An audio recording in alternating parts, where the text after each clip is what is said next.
with my sidekick Davi, and today I am talking about The End of Our Story by Meg Heston. It is currently March 1st, and I read this book in February, even though by the time you see this, it will be April, and this book will be coming out very soon. I got my hands on this book, I believe, at YALLFest this year.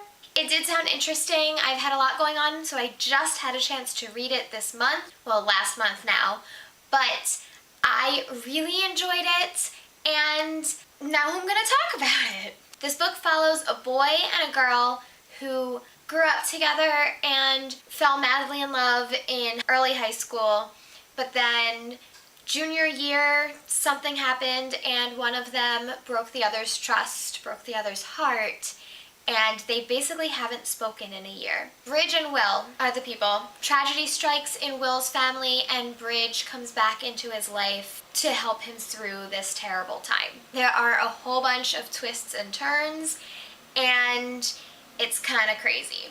I gave it 4 stars, a pretty strong 4 stars. It's like 87%, I think I gave it. I just wasn't quite ready to round up for a couple different reasons. First, I'm going to say this book, I really did enjoy it. There were some extremely dark themes to it, both in terms of the tragedy that strikes, the betrayal, and something else that I'm not going to talk about because it's totally a spoiler. It's heavy, but it's good. It's really good. It's one of those books where there's a third person in the picture that you don't hate, but you also don't really like. In fact, you probably would really like them if they weren't standing in the way of the people that you want to be together in the book. Obviously, the two that were together are trying to work things out, but so much has happened in the past year. So many things have changed. They're completely different people than they used to be.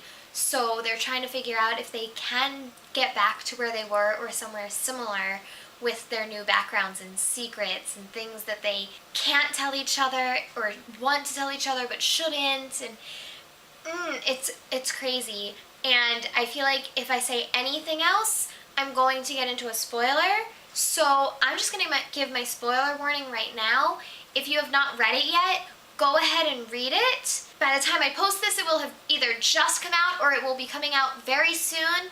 Go read it and then come back. I really did like it. Okay? Alright, don't forget to give me a thumbs up and come back and watch the rest of the video. Bye! Alright, if you are still here, hopefully that means that you have read this book and I can talk about some serious spoilers because there are obviously some spoilers I need to talk about. When I talk about this, I'm going to try to separate the romance aspect of it from the other part of it, even though obviously the stories are intertwined. I feel like I need to separate them in order to fully speak on both. I really liked that Bridge was always told from, I guess, present day, and Will was in the past, because we still get both sides of the story, and there's a clear separation between them.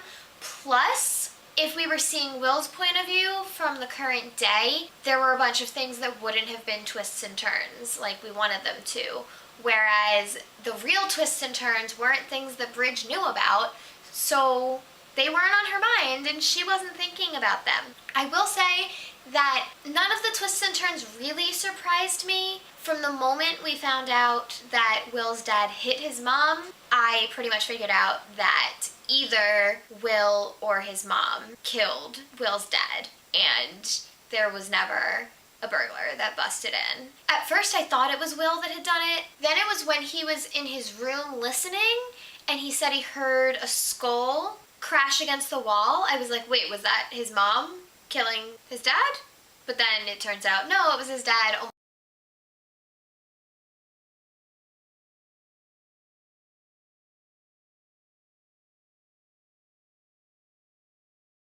They were not talking to each other at all anymore, which is also unfortunate, but it makes sense.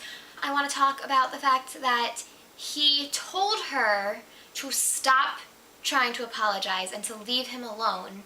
And then the moment she does, he's like, oh, well, I didn't really want her to stop. I get that if it was like a week, but it sounds like she was trying to apologize for months and he wasn't hearing it and then was just like, stop it. Which, okay, yeah, it's time to move on if he has not forgiven you after months. I was on her side of that, and like I understood where he was coming from, like he was hurting, but no, like you can't ignore her for months and tell her to stop and then be like, oh my gosh, I can't believe she stopped. I can't believe she stopped coming here. Where is she? She hasn't been here that whole time. I was so mad at him, and yet not, because he was going through so much. I get it. It was tough. Ugh, the emotion here.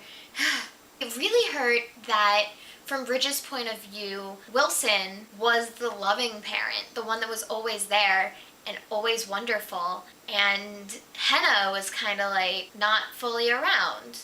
I guess, I mean, that was Will's perspective too for a while, until he found out that not only were they fighting and was he willing to hit her, but that had happened before he was born too.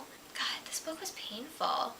I don't have that much to say about this book other than the things I've already said, but I need to talk about the ending. So they get together, and I was completely on Bridget's side when he finally told her what happened, told her the whole story, and she was shocked, and she didn't want to turn him in, but she felt like he needed to turn himself in, which if he had just turned himself in from the beginning, it wouldn't have been a problem. Like, I get that they were trying to keep him safe and maybe there wasn't proof, but I mean, she clearly had the marks on her neck. Isn't that proof enough that he was trying to save his mom? Like, nobody would have blamed him. I feel like they can't get off scot-free at the end because they did cover it up. I feel like they could have if they had been honest from the beginning, but now there's this huge cover-up, which is often worse than the crime.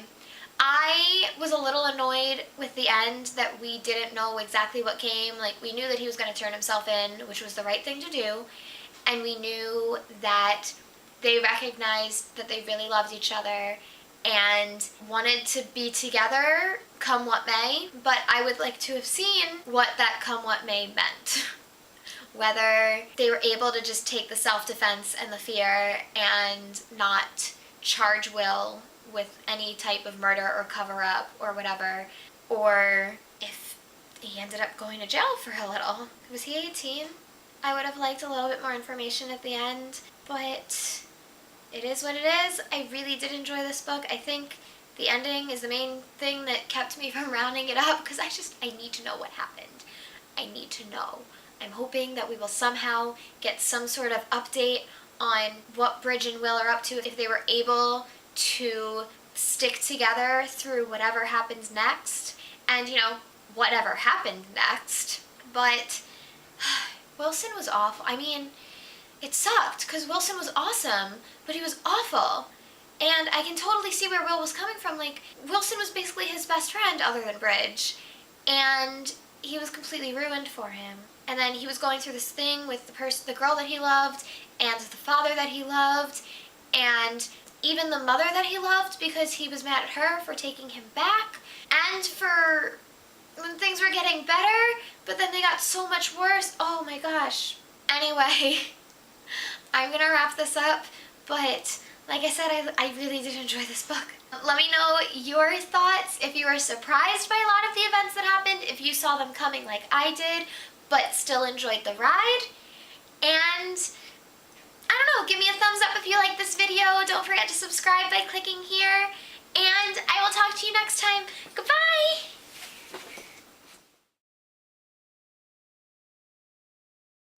Hey, Ellie and Dobby here. Like the video? Come subscribe. Do it right now. Click it.